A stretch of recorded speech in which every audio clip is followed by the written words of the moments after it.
दोस्तों स्वागत है आप सबका मेरे YouTube channel Sachin education hub पर। दोस्तों आज हम बात करने वाले हैं, थर्ड पार्ट है दैट इज़ एथिकल ऑर्गेनाइजेशन के हमारे पास एडवांटेज और डिसएडवांटेजेस क्या हैं। फैक्टर्स कर लिए हैं, मीनिंग कैरेक्टरिस्टिक्स कर लिए हैं। अब थर्ड पार्ट में हम करेंगे एडवांटेज डिसएडवांटेज। इसके नोट्स चाहिए या पुराने 2 पार्ट्स हैं उसके नोट्स चाहिए तो आप मेरे टेलीग्राम चैनल से ले सकते हैं, जिसका लिंक आपको पता है आपको डिस्क्रिप्शन में दे दिया गया है, तो वहाँ से आप कलेक्ट कर सकते हैं। अब दोस्तों सबसे पहले हम बात करेंगे कि अगर आप एथिकली ऑर्गेनाइजेशन अपना रहे हो या आपका ऑर्गेनाइजेशन एथिकल है तो उसका पहला एडवांटेज क्या है।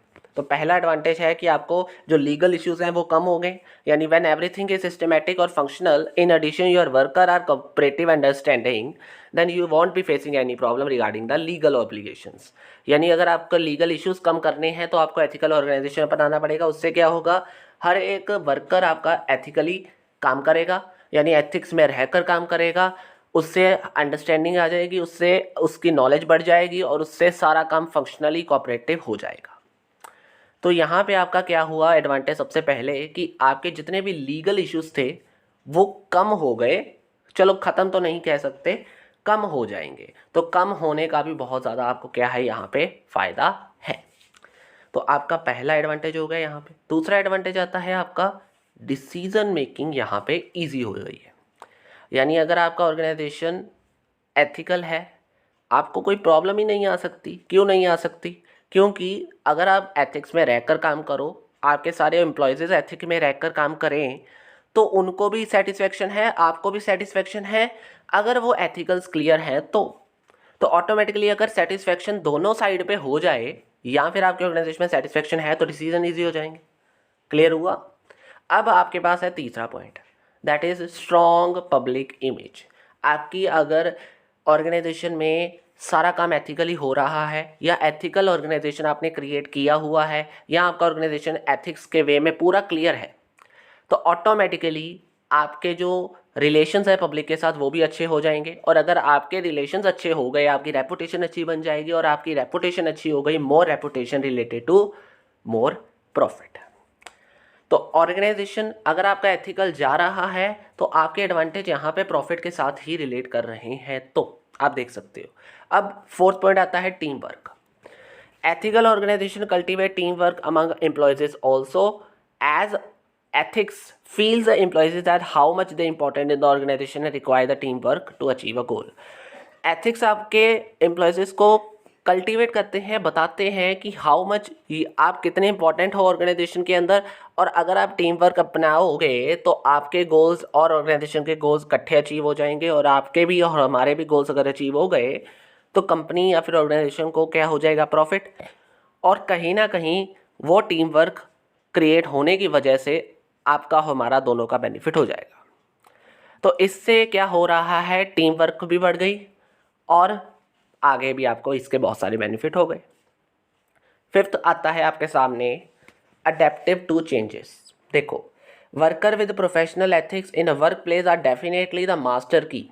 सक्सेस की एक मास्टर की होते हैं वर्कर्स, अगर वो नहीं है तो बिजनेस भी या वर्कर या कंपनी किसी काम की नहीं। The team of understanding, trustworthy, reliable, motivate, concerned and responsible people will definitely adapt themselves into the kind of position।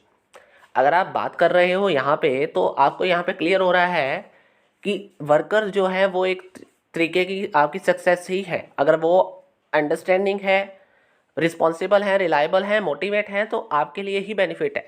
तो उससे क्या होगा, वो ऑटोमेटिकली हर चीज़ को अच्छे से समझ जाएंगे और हर चेंज को अच्छे से अपना लेंगे।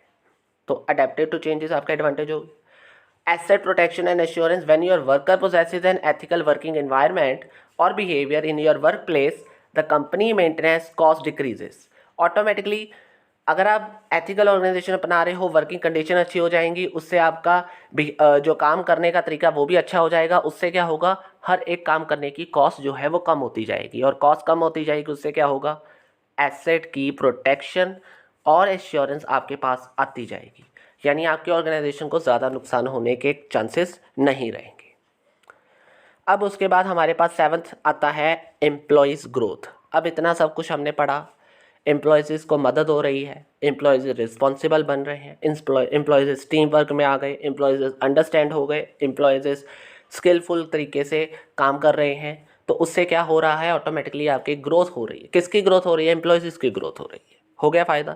आगे आता है the company will touch new level of success. अब वर्कर्स हैं, वर्कर्स ने पीछे भी बात कर दी। वर्कर्स की मदद से आप क्या कर सकते हो, सक्सेस के एक पॉइंट तक पहुंच सकते हो। उससे क्या होगा, हर चीज़ मैनेज हो जाएगी, सिस्टमेटिक। आप कह सकते हो कि आपका हर काम हो जाएगा, और अगर आप सिस्टमेटिक तरीके से सारा काम कर लोगे, आपकी कंपनी एक न्यू हाइट ऑफ सक्सेस तक पहुंच जाएगी, और आपकी कंपनी में ग्रोथ होने को कोई कम नहीं कर सकता, यानी रोक नहीं सकता। तो आपका यहाँ पे क्या मोटिव था, एडवांटेजेस देखो आप। यहाँ पे एम्प्लॉयज़ ग्रोथ हो गई, आपकी जो सक्सेस है वो भी अचीव हो गई। किसकी मदद से हुई है, आप देख रहे होगे कि कंपनी विल टच, मतलब एथिक्स अगर आप करोगे तो। ठीक है, अब एडवांटेजेस का किस्सा यहाँ पे ख़त्म। थोड़ी सी यहाँ पे 5 आप कह सकते हो डिसएडवांटेजेस की हम बात करेंगे। तो पहली तो नॉर्मल है यार, नॉर्मल सबके अंडर आता है। ये क्या है, कॉस्टली।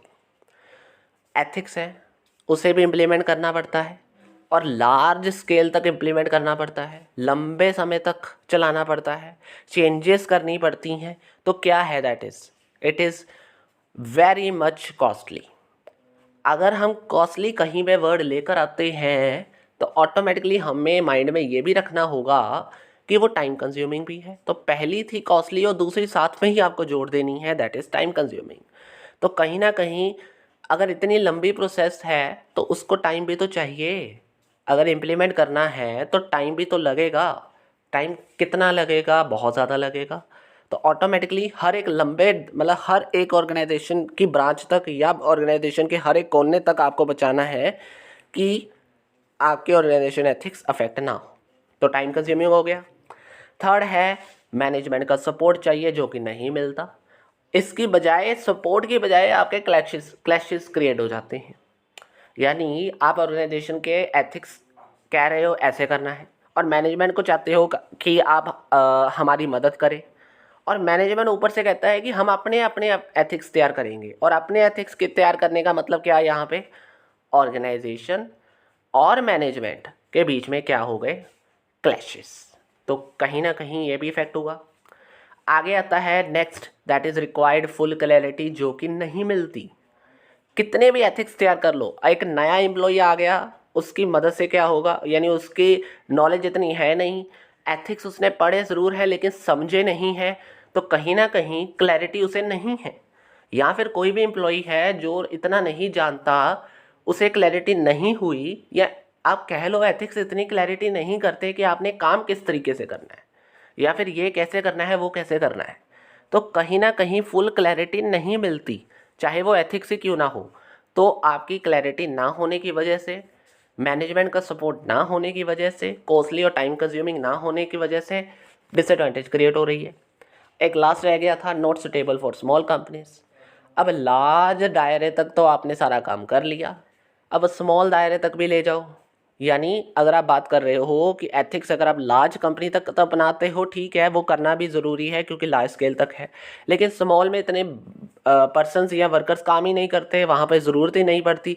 लेकिन ज़रूरत यहाँ पे पड़नी चाहिए, लेकिन अगर हम अपनाने की सोचें, इम्प्लीमेंट करने की सोचें, वो नहीं हो सकता, क्योंकि एथिक्स को चाहिए लंबा एक लार्ज स्केल बिजनेस, जो कि स्मॉल स्केल नहीं है। यानी स्मॉल में आप सिर्फ छोटे दायरे तक काम करते हो, जहाँ में आप एथिक्स ना भी अपनाओ तो काम चल जाता है।